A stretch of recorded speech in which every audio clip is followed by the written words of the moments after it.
From UFOs to psychic powers and government conspiracies, history is riddled with unexplained events. You can turn back now or learn the stuff they don't want you to know. A production of iHeartRadio.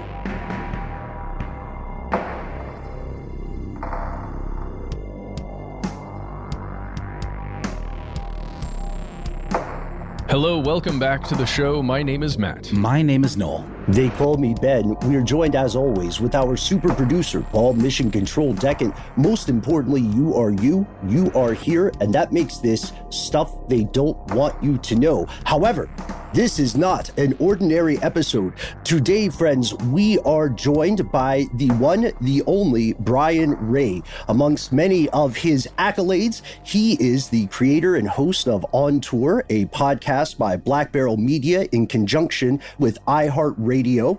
You might be familiar with those names. And Brian has an extensive history as a lifelong musician and as, true story, guitarist for Sir Paul McCartney, amongst, again, many, many other works. Brian, thank you so much for joining us on the show today. Thanks so much, Ben. Hey, Matt. Hey, Noel. Hey, Brian. How are you, man? I'm good. I'm happy to be here. We're happy to have you. And it's always fun to listen to your own CV rattled off at the top of a show. But Ben really absolutely is not kidding when he says this is among many other incredible things that you've done throughout your life.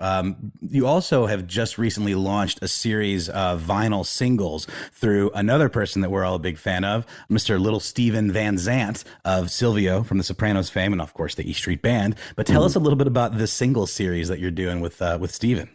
Well, I had been on the Underground Garage and been played on that radio station at Sirius 21 for years with a band that I started called the Bayonets with my buddy and my partner in the Bayonets, a guy named Oliver Lieber, who, if that sounds familiar, yes, is the son of Jerry Lieber of Lieber and Stoller, the writing duo and production duo that basically built rock and roll, you know, Jailhouse Rock to Stand By Me to Under the Boardwalk, Poison Ivy. Anyway, so he's my buddy. We got a lot of play. We were discovered by Maureen Van Zandt, Little Steven's lovely wife, one night upon the release of our first single called Sucker for Love. Well, she went and played it for Steven, and he reached out to us the next day and said, I love this. Who are you? Can I get some more of it? Do you mind if I do an edit? You can use the edit or not. I'm going to play you on the radio anyway. And that started a long, long relationship that's just gotten better and better over the years. And oh, that's awesome. Finally, when the Bayonets wrapped up, Little Steven came to me and said, would you be interested in a singles deal with my label, Wicked Cool Records? And I said, of course I would. And here I am, 5 singles later and ready to do 5 more. You're a busy, busy man, sir, which I think is something that it made us even more excited to speak with you today, because in a very real way, your career is one that millions of people dream of having, or even, and this is not hyperbolic. There are people who dream of having, one gig, like the many that you have. And when we were researching this episode, of course, people have read the title. We're talking a little bit about Beatles Conspiracies, which we all thoroughly enjoy. But when we were researching this episode, I have to be honest, I kept thinking, is there a way that we could get Brian to tell us some of those behind the scenes war stories? Because how many tours have you been on at this point? Can you count them at all? God, it's incalculable. Well, I started straight out of high school, and that's a long time ago. So, I started out, my very first gigs were with Bobby Boris Pickett and the Crypt Kicker 5 doing the Monster Mash at Six Flags over Texas and stuff like that. So, I was 17 then, and that led into being introduced to Etta James by a guy named Phil Kaufman, who is the main character in one of the most outlandish rock and roll stories of all time involving Graham Parsons. Anyway, that's a story for a whole nother podcast. Anyway, Phil Kaufman was also Etta James's road manager, introduced me to her, and that led to 15 years touring with Etta James, opening for the Rolling Stones and many other things. And that led to 20 more years of working with her in the studio and such. So that's just one of the many things that I feel really lucky enough to have stumbled into somehow. Wow. So, okay, I want to pivot this a little bit. Brian, I want to talk to you kind of on a high level about the concepts of chance versus fate. And I want to do it via one word. And that one word is freedom. So when I think about at least all the events that I've read about and heard about in your life thus far, and you think about all the events in the world that have occurred since you've been alive, it really boggles my mind when I think about what brought you to New Orleans in February of 2002. And I just really want to know what it was like for you regarding chance versus freedom to be at the Super Bowl with Paul playing a song called Freedom at that moment in history. Yeah, so interesting.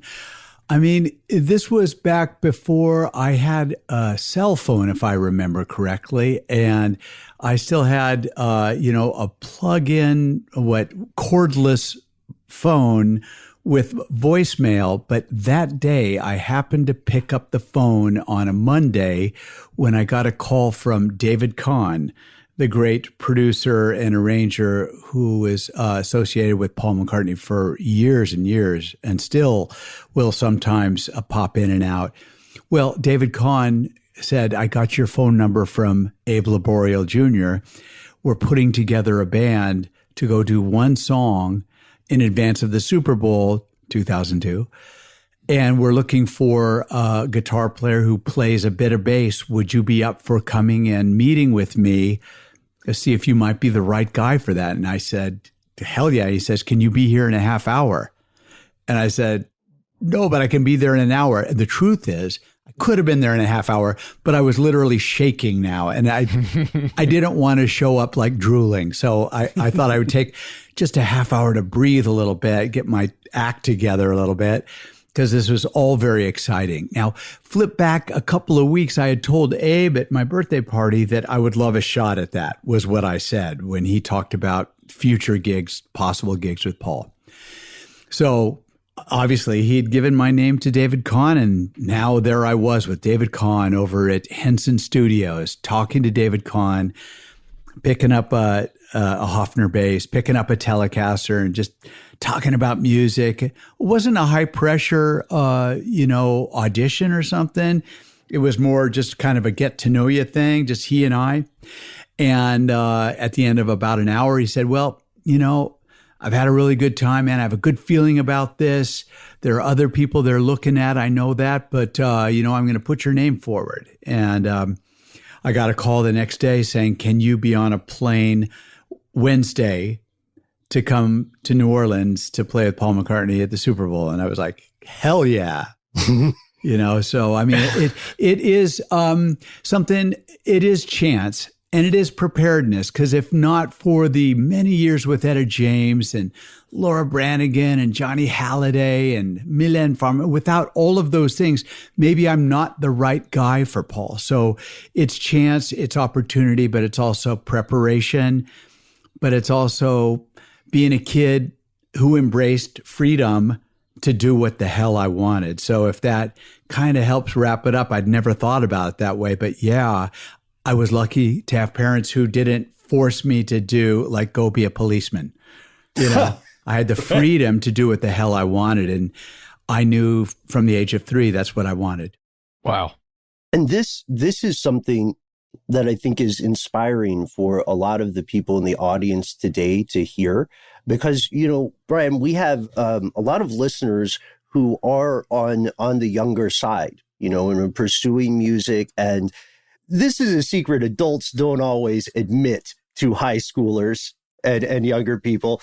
That's a terrifying time. You know what I mean? And there's a lot of external pressure. So I think it's powerful for us to be able to share this story of you being capable of having your vision, and pursuing it. And I completely agree with your statement that chance does exist, but chance and preparedness are what I think creates the amalgamation we recognize as opportunity. And with this in mind, I have to ask, what was your first impression, like we were meeting Sir Paul McCartney for the first time? Things have happened so quickly, right? We've got this call. Can you be here in 30 minutes? Can you get on this plane Wednesday? It's a movie montage. And now here you are.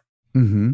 Well, suffice it to say, I was really nervous. If I was nervous to meet David Kahn, okay, this is like times 100. Now I'm in New Orleans. Now it's the day of the evening that we're going to have a dinner together in this big, beautiful ballroom in a certain old hotel. And, I am freaking out now. And because, I think that's a generational thing. Like people of my age were there. I was sitting on the floor when the Beatles, arrived on Ed Sullivan show. For us in America, that was our first visual take. Now in England, of course, they'd been seeing them on all sorts of shows and in clubs and stuff like that since, 62. For us, it all happened at once. There are 2 singles out already, and here they are. And so for me, it's a big deal when he's going to walk into the room and you're going to turn around and meet him. So I was out of my mind. I thought, okay, I'm just going to walk around the French Quarter for about 3 hours, see if I can just spill off some of this extra spark that's coming off of me right now. And that's what I did. I walked around the French Quarter and did a little tourism and stuff like that.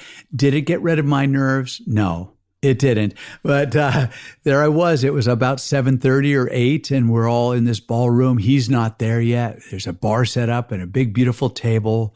About 17 of us. I've now met some of his inner circle, some of the, direct production staff and stuff like that, but a very cool, small group.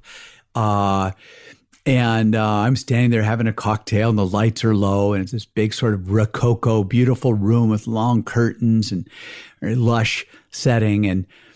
And suddenly everyone's energy just changes and it gets very quiet in there. And I say, he's just entered the room and my back is to the door. I didn't want to have my jaw drop on the ground or something weird. But anyway, so yeah, I'm a bit of a fan. What can I say? And so finally he makes his way around and I've turned around and he walks up and he goes, "You must be Brian." And he puts out his hand and he goes, "I'm Paul." And, that was the beginning of what's now 20 years, in the blink of an eye. Anyway, he made me feel very comfortable. He was very nice and very warm. He was with his then wife, Heather, and we sat down to have a beautiful dinner for us. And it was a really nice way to start. It's so interesting hearing you describe this from the perspective of someone who, like all of us, I think is a huge Beatles fan. You in particular experienced it when it was just happening at its height. I actually it's so weird. I'm a strange person. I tend to put things off that too many people are really, really into. So I sort of slept on the Beatles for quite a while. And then all of a sudden it just hit me and I was just, all in. But the thing is about the Beatles, part of what I just said is they hit the zeitgeist and kind of caught people's imaginations in a very, popular music kind of way. Obviously, when they first arrived, they were more kind of a traditional pop group and, huge legions of fans freaking out airports when they arrived. And then, of course, they went into a more kind of mystical period where they started experimenting with sound and creating the kind of, the standards really for what, multi-track production is today, and some of the best and coolest and weirdest sounding records I think ever made. And because of that, and that intersection of this clean cut kind of pop group, then becoming this much more kind of refined and out there and, very experimental, different band in such a short period of time, it makes sense to me that, so many things are said. There's so many legends and lore kind of wrapped up in all this because they were doing so much for the first time. And one of those things, if you guys don't mind, that I'd love to just jump into is the idea of recording things backwards. So it's like, there's been much made of the idea of backwards masking and, congressional committees playing records backwards and saying that there's satanic messages, or, particularly evangelical types that are, claiming there's the devil is in this Beach Boys single or whatever. From the perspective of the Beatles and them talking about it was just kind of them having a bit of fun and trying some interesting things out in terms of recording techniques. And they thought it sounded cool. But the idea of hiding messages in records still kind of sticks around today. And I just kind of wanted to, I don't know, have a little bit of a brief chat about backwards masking and where you stand on that. And particularly we'll get into some, examples within the Beatles catalog. I would like to answer that in reverse. Wait, hold on. Let me play the record backwards real quick. Okay. Just he play says that back. he's into it. He says he's into it, and we can move forward. Okay. So, well, I mean, the truth is what I know is the Beatles began to take a little bit more of a front seat approach to their own sonic palette, and they had gone from being a 4-piece rock band, pop band, to now getting into being invited into the studio by Sir George Martin and Jeff Emmerich for most of the time. They were being invited in, and as soon as they did, all bets were off. You'd see their hands up on the board, and they'd get involved in the mixes. And then they said, well, what would happen if we recorded the drums really fast and then played them back slower? And then wouldn't they sound bigger? And we could do that with a piano or a guitar. So they'd do a lot of sort of double speed recording or half speed recording to get the opposite effect. And somewhere along the line, you get things like the time where For Tomorrow Never Knows, of course, famously one of their most psychedelic and indulgent studio masterpieces, where they literally went into a tape library and found all these sort of like calliope bits. And then Paul would go record a guitar part really slow and then play it back super fast and then chop it up and put it into this recording. And Tomorrow Never Knows, the John Lennon mostly composition, but Paul McCartney and George Martin and the whole band joining in for production, featured what is now known as the very first drum loop, because that's just a couple of bars of Ringo played over and over and over again. Fascinating. Well, now that's done all the time in popular music and rap music and hip hop. Looping is the thing you do. Anyway, that is one of the first known examples of that.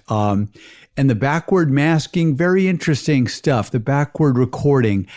Well, the Beatles did do it here and there. Whether there are actual hidden messages in there, that's for others to say.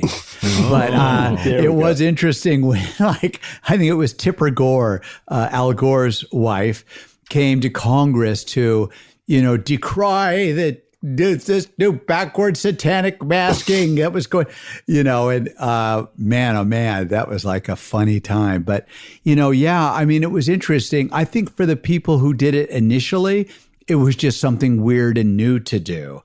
Later, as soon as Tipper said that, then everyone did start putting in backwards messages. Yeah. She definitely just knew to how mess to work with people against her own goals by getting people riled up about it. Like, what? This lady's telling me I can't do this? Well, I'm definitely going to do a ton of this. She's been at it for a long time. Yeah, exactly. No, exactly. Yeah. Well, but just to stay on backward masking for one second, you can't get away that easily, Brian Ray. For your money, is it cranberry sauce or I Buried Paul? Or Turn Me On Dead Man? Or no, is that what it is? Well, it's kind of an audio Rorschach at that point. People tend to hear what they're expecting they'll hear. That's exactly, I think, what Brian's getting at in a lot of ways, too. But Turn Me On Dead Man was the one from the White Album on Revolution number 9, where folks were thinking that was a reference to probably the biggest Beatles conspiracy there is, which is the idea that Paul was killed in a car accident and then replaced by a doppelganger for the duration of his life. I do want to bring this to you, Brian. There is one part of Backwards Masking recording that Paul McCartney talks about that I thought was pretty interesting and gave us a little bit of a look into his personality because, unlike you, most people have not met Paul McCartney and worked with him. So we're kind of gleaning his personality from these interviews, from these autobiographical works. And this stood out to me. He's in this interview a while back, and he seems pretty game to kind of play with the fans who are getting maybe a little off kilter there. And he admits, he says, "Oh yeah, we did add backwards masking to 1995's Free as a Bird. And we did it because we thought it was hilarious, and it would give everybody, all the nutty fans, something to do." Does he have that kind of personality? Like, is that the kind of prank he would pull? Yes, absolutely. He's a man of great humor, and he's a very hardworking man and an exacting man, and as he should be. And he has very strong ideas that are wonderful to explore. But he also just wants to have a laugh. Also, Paul isn't one of those people that's behind some big gold gate in a gilded cage. He's like a human who walks around and goes to dinner and demands as normal a life as he can possibly get. So he is in touch with what fans have thought and believe. And I'm sure he gets a kick out of it. So I find it funny that he would do that deliberately just to play with the fans and have a go, have a laugh. Mm-hmm. We'll pause for a word from our sponsors, then return with more from Brian Ray.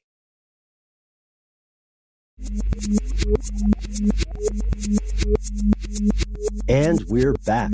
I really appreciate you pointing out one of those struggles that people at a certain threshold of prominence and celebrity always encounter, which is just that let me not have to be on for a second, let me go get dinner, right? And especially if you have so many adoring fans, this can be a struggle. And this makes me want to pivot to something that I'm sure has affected Paul in many ways and has affected a lot of people like you who work closely with him. It's what Noel just mentioned, which is the big daddy of all the Beatles conspiracies, the idea that Paul McCartney is somehow not Paul McCartney, as Noel said, that the original Paul McCartney was killed in a car crash.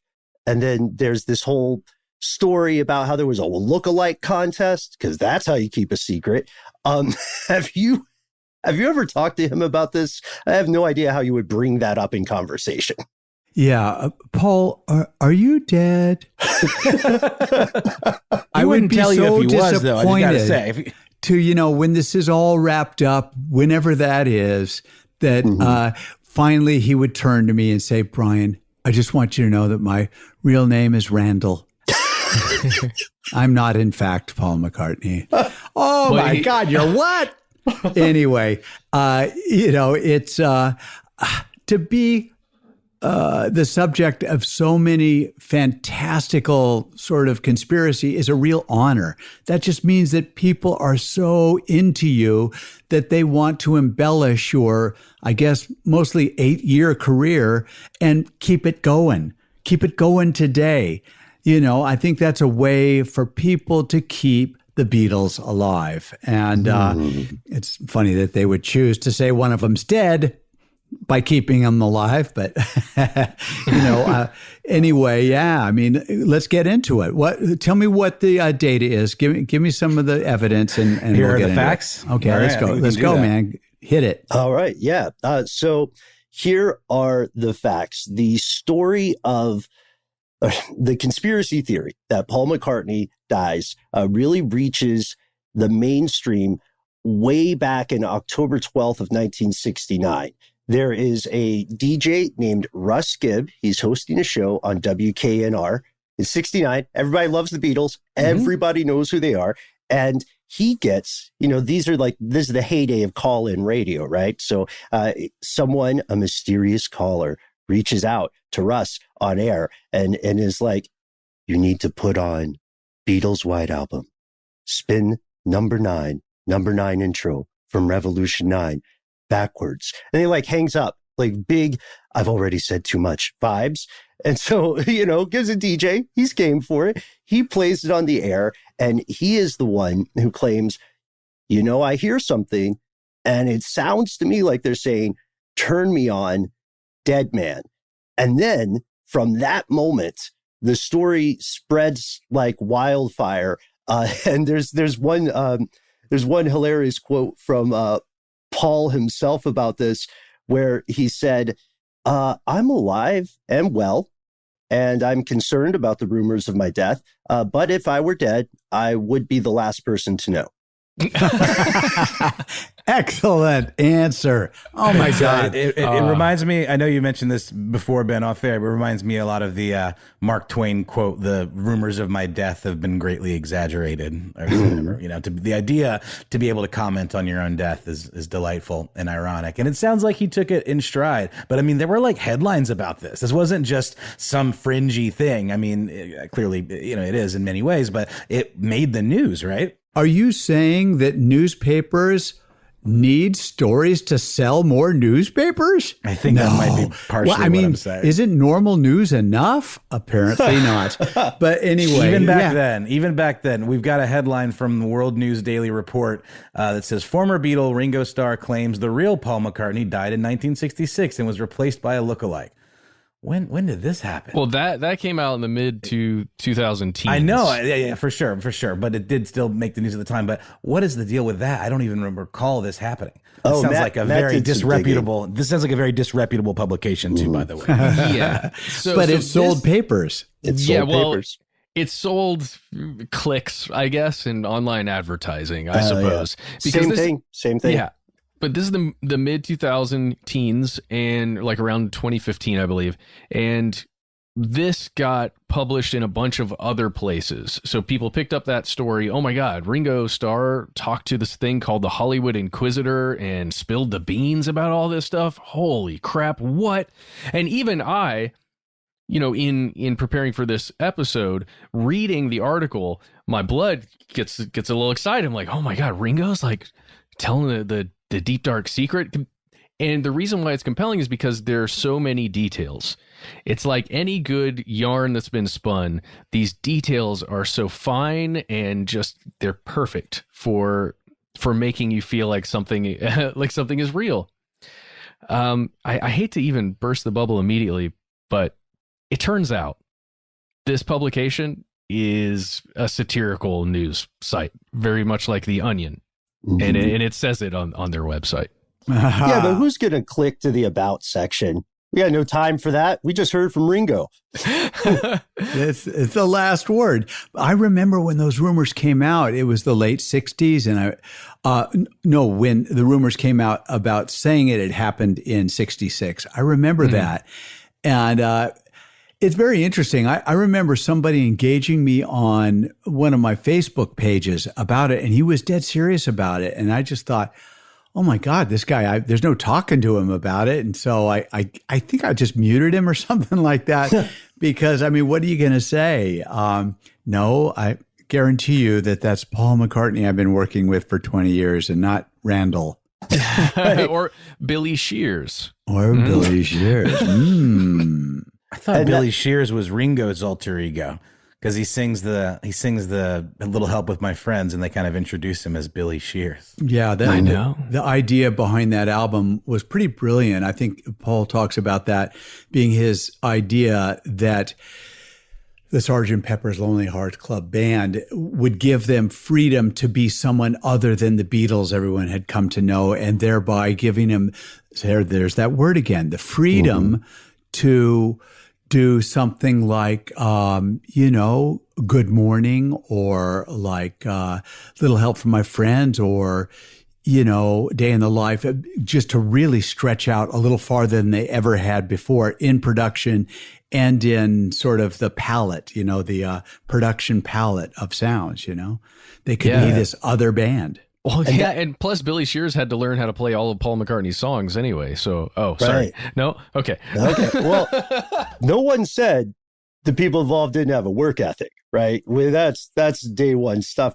In earlier research, we're looking into this, and I was trying ardently to find some things that might exist in the world of conspiracy that might have a little bit of sand. So just to shout out one that I also don't think is true. There's a theory circulating, and it's an older theory that had to have started on the internet, man, where someone says, no, Paul McCartney is alive. It's all the other Beatles who have died and been replaced. That's what they don't want you to know. And I could see somebody on Facebook just deciding that in response. So I went through a lot of these ideas, and one that I found intriguing, and one that I think you are probably one of the best people to explore this idea with us is the following. How likely or unlikely is it that the Beatles somehow still have unreleased music? And I'm asking this because it's something that seems to come up not just more than once, but come up kind of cyclically. Like every so often, there will be someone who makes a claim that there's some tape lost somewhere that might be recovered, or it's being held in secret. And we know from the creative process of all musicians that you can end up with a lot of things that are, you feel like maybe they're 80%, but they're not ready yet to release. So to me, it seems plausible that maybe an individual in a group might have some musical projects of their own that they've kept to themselves. But what do you think? Have you heard people tell, like that guy on Facebook, have you heard people reach out to you and say, nah, man, tell me the truth. Where's the rest of the Beatles music? Yeah, well, that is really intriguing because, to be honest with you, we know a lot, having been around Paul for almost 20 years now. He's very chill and very forthcoming with a lot of stuff. But that is one thing that if it were true and there were some Beatles tracks hidden, he would probably keep that close to his vest because that's a very important property. And there are a billion people who would like to know about that, And so that is something he might, if it were true, might not tell us. So I can't give you a definitive answer, but it is plausible that there could be more unreleased Beatles music. Who knows? So, Brian, are you telling me that you've never played the songs Left is Right and Right is Wrong, or Colliding Circles, or Deck Chair, the famous Deck Chair, or Pink Litmus Paper Shirt? These songs are not familiar to you? I have not yet played those. Okay. I'm sure they'll make the set list should we tour again after the pandemic blows over. Should they crack open the vaults? Because those are actually some names that are thrown around as being potential secret hidden Beatles songs. I'm ready. I'm ready for all of those. Pink Litmus Paper Shirt. That's fantastic. What was it called again? The what shirt? Pink Litmus Paper Shirt. Pink Litmus Paper Shirt. Colliding Circles, Left is Right and Right is Wrong. It's like a allegory. Deck Chair, which just sounds like the most absolutely compelling song ever. It's a song about a deck chair. But if anyone could do it, it was the Beatles. Could do a compelling song about a deck chair. Yeah. Or leave it off an album because it just isn't very good. Yes. Well, what's interesting about that track list is for a long time, it was presented as sort of a smoking gun. But I believe what happened is that as the story took off, the person responsible for saying these tracks existed came out later and said, I made those up. That was a hoax. I did that. And then the people who believed him originally now decided he was lying. And they were like, I don't know, Big Beetle got to you, man, or something. Oh, it's amazing. I mean, there's something about human nature which I think we could all take away from what's gone on for the last year or so, not to get political, but human nature, we do want to believe in some unseen, unknowable truth that really you can find if you go out and do your own research. That was the whole thing that a lot of the conspiracy theater, I like that. I like That's it. good. That's kind of what we are here. That's kind of what we are. Come on. That's what we are. Anyway, that's where I think a lot of conspiracy theories, they can, live on and on and on because there really are asking questions, and people are inquisitive and they want to know. And this makes them feel like they're doing their own research, you know? Yeah. It's funny you mention that because it's been coming up a lot in some of our recent episodes, especially about events of the past few years. Brian, there's something just fundamentally more comforting about the idea of an infallible, secret, superpowered group. Even if they're evil, that's more comforting than the concept of a chaotic, uncaring universe. No one's in charge. No one's at the driver's wheel. So I think you nailed it. It's interesting. Yeah, it's not that different than people sort of finding comfort in religion. You know, it is a sort of bespoke religion. You can make up your own set of guardrails, facts that fit you, that you're happy with, that make you feel good, that you did your research. I don't know. It's cool. Whatever makes us tick. Yeah, you know. So speaking of doing our research, I'm going to put you in the hot seat now, Brian. Uh-oh. You ready for this? Yes. 18 years after your initial performance with Sir Paul, you sat down for an interview with the Musicians Hall of Fame and Museum. I'm looking at a transcript here. Let's see. At 22 minutes and 30 seconds, Brian, here we go. You say, quote, "You can imagine being Paul McCartney since birth and being famous since you were 15. I mean, wow, that's a lot to carry around. Here it comes. But I think he is the best Paul McCartney in the world. Yes, I'll go on record as saying that. You referred to him as the best Paul McCartney in the world. Brian, did they get to you?" Giving oxygen to the idea that he isn't the only Paul McCartney. What I'm really going for is that, you know, it's tempting and understandable to be trapped by that level of fame, a level of fame that I'll never know. And to be honest with you, I'm fine with that. I don't need to be that famous. But to be trapped by it is something altogether different. And I think that the two Beatles that are no longer with us, you know, John and George, I think that they had a different relationship with that level of fame. I think that George was more reclusive. And I think John came in and out of reclusive behavior. But Paul just won't do that, you know. You know, it's understandable. So when I'm saying he's the best Paul, he's the best possible, I've got to be very careful here. There are conspiracists that are going to think I'm sidestepping this. He is the best version of a guy who's been famous that you could possibly be. Yeah, that makes perfect sense. And he seems like a lovely dude all around, very warm and welcoming. And I can't imagine, you know, having that level of fame and not turning into some sort of megalomaniacal monster. He clearly has not done that. He has continued to grow gracefully. And he's also obviously still rips as a live performer. And his new record ain't bad either, let me tell you. All right. The one that just came out, I think it's really cool. Yeah. And then he's also clearly into working with up and coming, you know, kind of indie artists, as he put out that whole companion record that's got like St. Vincent and Beck, and not that they're up and coming, but it has Phoebe Bridgers is on one of the tracks. It's like reimagining. So he seems to really be, he didn't have to do that. Right? Exactly. You know what I mean? Like, that's something he obviously cared enough to do, to make the time to do this companion record. And he doesn't have to make records anymore if he doesn't want to. But he made one all by himself with, you know, his own home studio and produced it. And I just think that's super cool. And I very much respect that. And we'll pause for a quick word from our sponsors, then return with more from Brian Ray.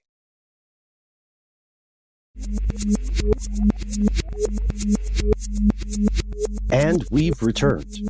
Okay, so I think we can put Paul is dead to bed. I think he's not dead. Guys, what do you think?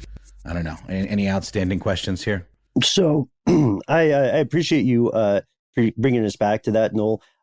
I think it's interesting because we did an examination of that a number of years back, and we did it primarily because of the resilience of this concept, even though it is very easily disproven. There was something that I wanted to explore on a larger level with you, Brian, which I think we're kind of touching on already, which is, you know, you said something really beautiful just a few minutes ago And it's something that I have not heard before when you said in a way, these conspiracies are being created by people who want to keep something they love alive.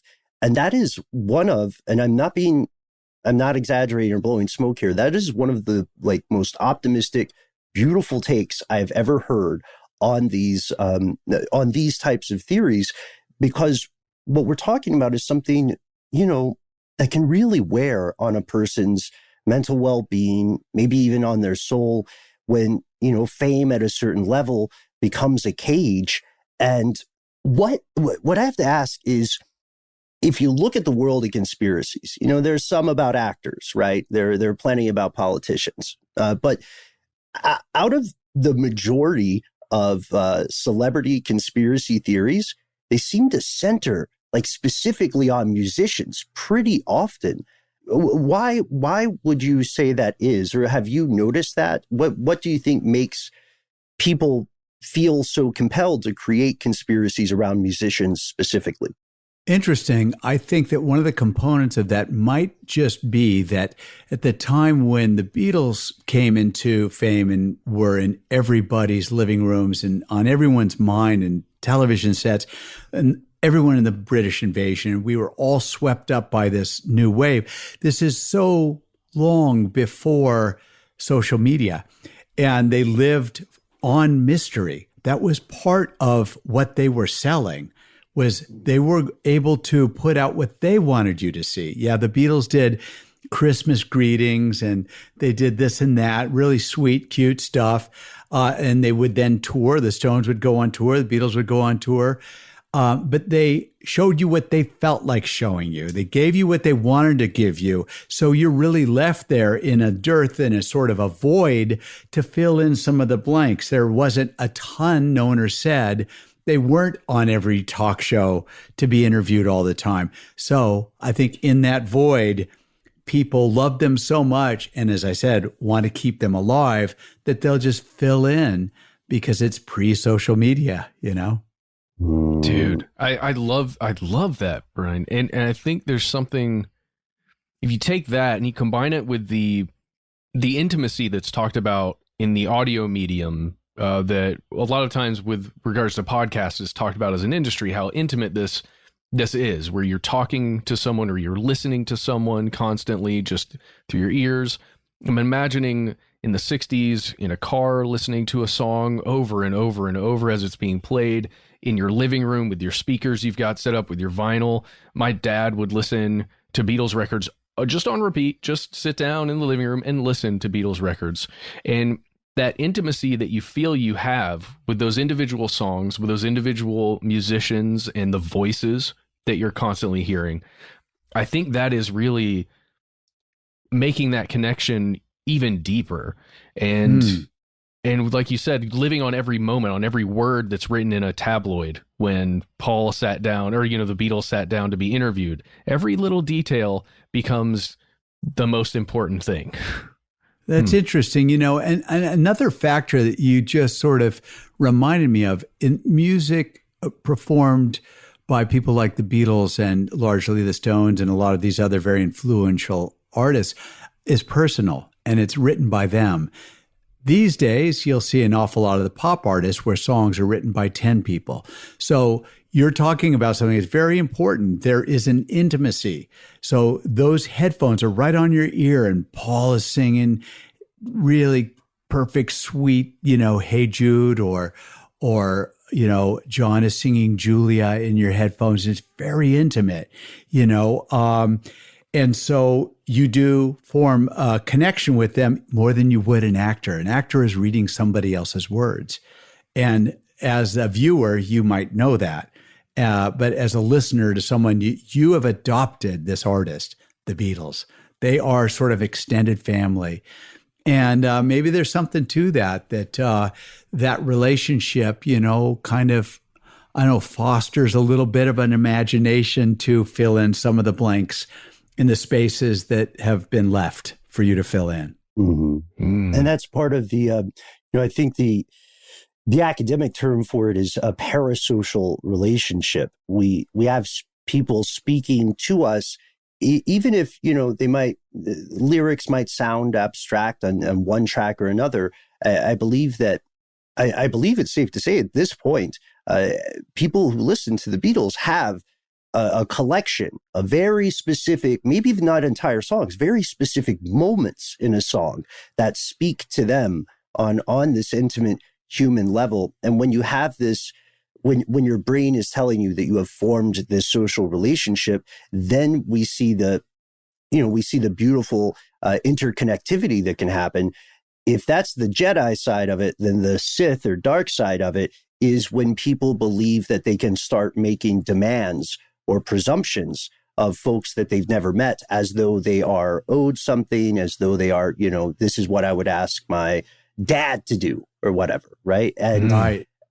And what I love about your point is, before the age of ubiquitous information, this was part of your fandom, right? To read tea leaves in every word. And I have to ask you, this is just an opinion question, but from your perspective, having seen both sides of this social coin, do you think one was better than the other, or were these just a natural evolution? Are there ever times when you're like, social media, maybe we should take a step back, or is it more like forward to the future? Well, it's a great question. And there is no putting the genie back in the bottle or the toothpaste back in the tube. It is what it is. I would also say that we're all super high on it right now. It has reached a zenith, especially over the last sort of 4 years, let's say. Yes. The interaction has sort of boiled over.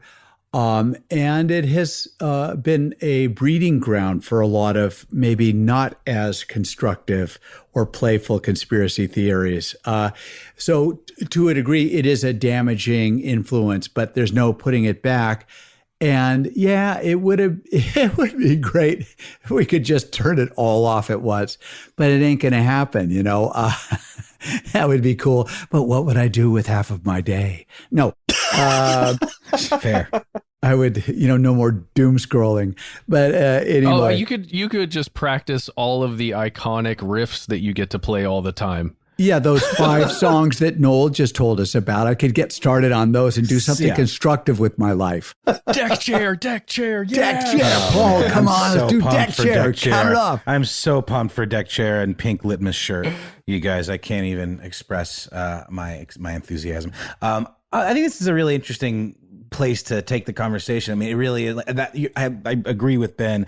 I thought it was very insightful, the idea of a conspiracy around an artist or around, the lore. To me, this is like invented lore in so many ways. That maybe there's a grain of truth. That's sort of what we always talk about, like on the show. We try to find there's the grain, and there's like sort of the pearl that sort of forms around the grain. And within those layers, there's lots of different perspectives, and there's lots of truth, and then there's lots of, misinformation.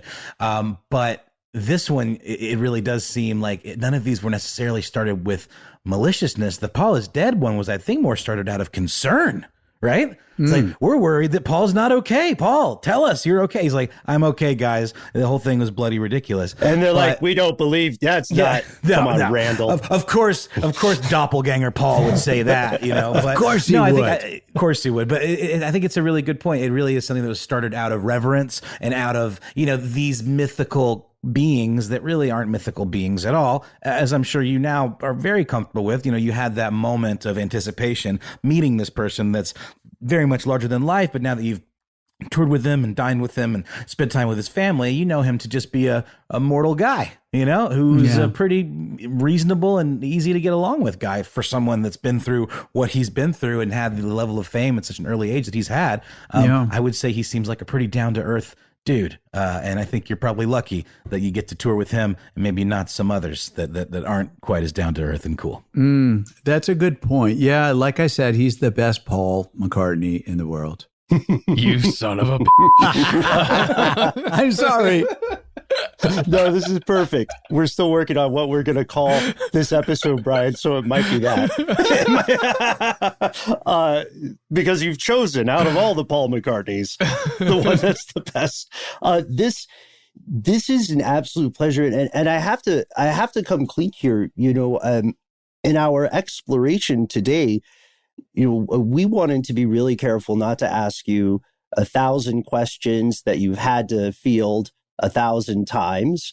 And that's when we're taking this to a larger conversation, because one thing that I notice about all the observations that you and we have made today is that they are structurally, they're things set to continue, and in the world of musicianship and fandom and stadium concerts, it seems like there will always be something in the zeitgeist that creates this lore, like Matt and Noel were saying. And with this in mind, I do have to ask you about like the one quote unquote conspiracy theory that was able to substantiate the idea that Uncle Sam was in some way spying on John Lennon. I have to ask you, Brian, has there been a time in your career or in your travels, because, international as well, where you thought you or your fellow musicians might be being followed or monitored by people other than obsessive fans? Yeah, it's interesting you say that you asked that. In the early days of being engaged at Facebook and stuff, I did start to feel like, well, wait a second, this is very Big Brother-ish, and what if they're monitoring me? And I put a tape over my camera on my computer and all that stuff. Yeah, there are times when that does occur to me. But I feel pretty secure and safe that, I've turned off my microphone for all of my apps, and I try my best. It is kind of freaky, though, when you're, Mandy was just talking about watching something on television, and then she turns on her phone, and suddenly those actors and that show is being advertised on her Instagram feed out of nowhere. Ooh. And so you get a little bit freaky, like, Alexa, just a little less coffee, just back it off a little bit. Stop bugging me. Stop reminding me of what I did 5 minutes ago. I know you want to sell me that rug, but I'm not looking for that rug today. That's because probably you just bought that rug and they keep spamming you with ads for new rugs. I've never quite gotten why that's how the algorithm works. It seems like someone ought to address that, because it's not very helpful. It's just that you have shopped for it before, or you looked into it. Yeah, exactly. They don't know you bought it or not. They're just going to keep selling you the damn rug. I guess that's fair. I love the idea, because when it first occurred to me, I was thinking, what on earth is going on? How is there a system that's smart enough to know someone might be interested in something, but somehow still at the same time not smart enough to know when to let off? Like, do they really think there's someone out there who just bought like a toilet seat and they get ads for 8 more toilet seats? Are they really going to go, what the heck? I'll treat myself. I'll get another one, just as a little me time. That's great. So funny. Yeah. Well, hey guys, I know we have to kind of wrap up here. We're getting towards the end of our time. I want to ask you one more question, Brian, and I'm hoping you can angle it into telling us about your podcast. So like, we started answering the question, and those are my dogs. I apologize. And then we'll get into your podcast. Just tell us all about it. So the first part of the question is, you swim in circles just that are beyond my imagination. As a drummer, a kid who grew up like wishing to be a musician, wishing to just be around people that are at your caliber and your peers' calibers. What is the weirdest situation you found yourself in? And it could be weird to whatever way you would like to use the word weird, but just what's the weirdest situation where you thought, man, maybe I shouldn't be here? And what kinds of things then do you talk about on your show? Well, I mean, the first part of the question, I think the weirdest place to find myself is playing with Paul McCartney. I'm a little white kid from Glendale, California, and I am just one of 80 million kids who dreamed of maybe one day having a chance to play with one of the Beatles, and somehow I wrestled that little dream down, and somehow Paul McCartney found me to be the right guy for these nearly 20 years. That's weird. That's an anomaly. That doesn't usually happen. And I'm very aware of that. I'm very, very fortunate. There are about 79 of those 80 million kids would be very good at doing it. There is no, it's because I'm the best guy for it. It's that, I don't know, that's weird. And to the second part, though, a little bit more on that. There was a time when I was very afraid that I wasn't going to be able to make a living playing music. Things had slowed down. I had had a hit with Smokey Robinson in the late 80s, and I'd spent every dime of the money that was coming my way, and now the checks were going to get smaller. And it was clear to me I was newly sober. I was just trying to find my legs again. And I remember saying what I call the scary prayer. I said, God or higher power or, Zeus, whoever is out there, if this is not where I'm meant to be, please show me that. And please show me where I am meant to be of service to my friends and my fellows and to myself and to you. And sometime after that, a check came through. I mean, I was ready to go deliver food for Pink Dot. I was really getting scared. My brother said, give it another 6 months. I'm like, oh, thanks a lot. 6 months. But anyway, somehow, one thing led to another, and I was rolling again. And now I'm very glad I didn't go get the job with Pink Dot. But, my podcast called On Tour with Brian Ray by Black Barrel Media along with iHeartRadio is an exploration of the struggle and the sacrifices and the hard work that are necessary to even be in the running for a job like playing with Paul McCartney. Like, how do you even get that in your head that you could do that as a teenager or as a kid? What? You want to do what? Right. You're going to get beat up if you admit that out loud at school, so it's like, who does that? And I think that a lot of people out there just think it's rainbows and toadstools. It must be just golden. You're just flying around, having nothing but fun. It's like a monkey's show or something. It's like Hard Day's Night all the time. But it is a lot of hard work, and it's a lot of time off, and it's a lot of alone time. And then you get home from a big fancy tour and it's trash night. So there's a lot of real stuff that goes on that you have to come to terms with. And it's a lot of hard work that I think people out there need to know about. And that was how the On Tour podcast began. It was an exploration of that to share with people that it's hard work. We're just other hardworking people that do have a weird job. And, we're just about wrapping up season 1. And this week's guest is, our most recent guest is Matt Sorum from The Cult and from Guns N' Roses and Velvet Revolver. And it's just been a blast. And Noel's been a big part of our success. And Mandy Wimmer, of course, sitting over there.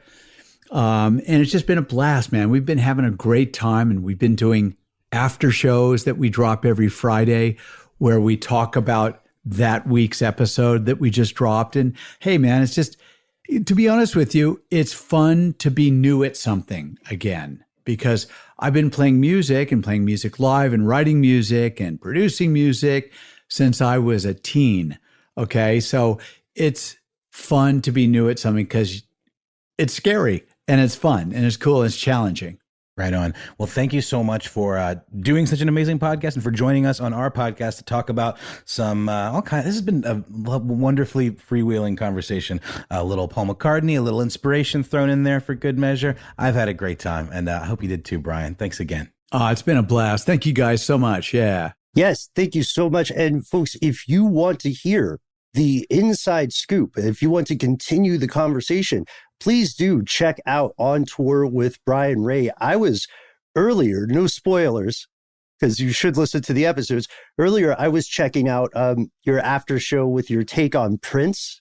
And Prince, Oh, that's a story for another day. We might have to have you back on the show. But while we're working that out, folks, please do check out On Tour. Please do, and I hope I'm not overstepping here, Brian, please do go ahead and visit brianray.com, where you can learn more about your extensive music catalog, what you've got going on currently, what we've got going on in the future.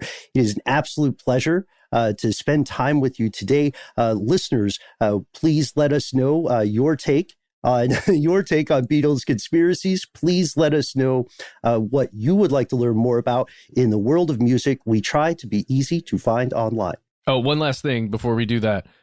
Whatever you do, you listener who's listening, do not go to youtube.com/The Bayonets Band. Do not go there, and do not listen to Sucker for Love, because it will not stop playing in your head for 8 years. That's how long it's been there, and it will not stop for 8 years. Goal achieved. Thank you, Matt. Thank you, Ben. Thank you, Noel. And one last thing.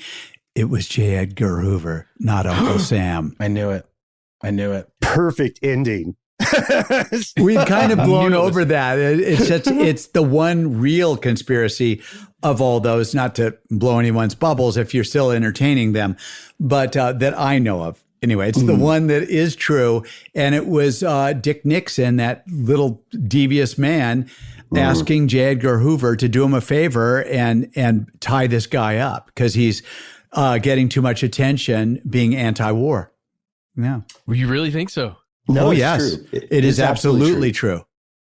Wow. It's true. And because Hoover was also, I would say Hoover and Nixon were both crazy, but they were crazy in slightly different ways. That's one thing I didn't ask. I meant to ask, like, how do you think the government handles monitoring like activist musicians now? You know, because there has to be something to it. Well, I mean, I guess it's the NSA, right, that's tasked with monitoring. Well, there's just so much noise out there. They would be incredibly bored with what I'm up to, right? Searching cute, pet memes late at night, that's about it. That's all they're going to get out of me. But back then, of course, that was very cloak and dagger stuff, and well, they say that J. Edgar Hoover had a lot of skeletons in his own closet. So there was an element of him projecting out onto the world his shadow self that he couldn't or wouldn't own. And I'll let you guys go and look up what those proclivities were all about for Mr. Hoover. Oh, yeah. Yeah. If he had just been a little more honest and at peace with himself. Yeah, I mean, it's no big deal these days. So what if you want to wear a dress, mister? To think about this, my parents were both at Kent State University, Brian, when all this stuff happened there. And when you think about the Students for a Democratic Society and some of these other, groups that were just college students getting together many times quietly, publicly, but secretly to some extent too, to plan certain demonstrations and, certain actual actions. And they only had so much influence within their sphere, right? But then you imagine the influence of somebody like John Lennon. I think if you're in some ivory tower, at the FBI or wherever, and you imagine the power that could be wielded by somebody like that, I bet it is scary for somebody in that position.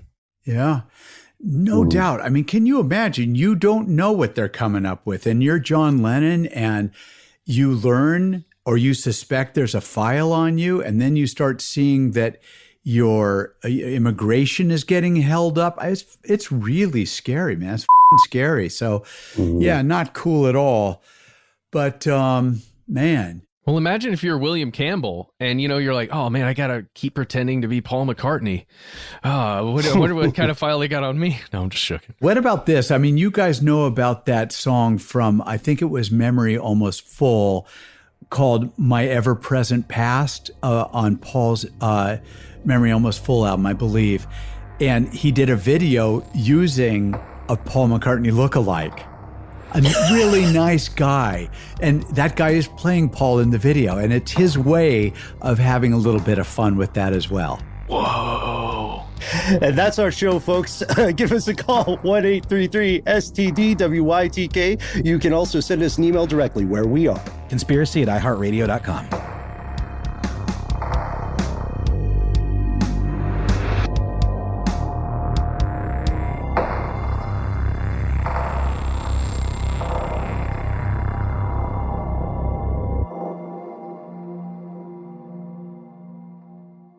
Stuff They Don't Want You to Know is a production of iHeartRadio. For more podcasts from iHeartRadio, visit the iHeartRadio app, Apple Podcasts, or wherever you listen to your favorite shows.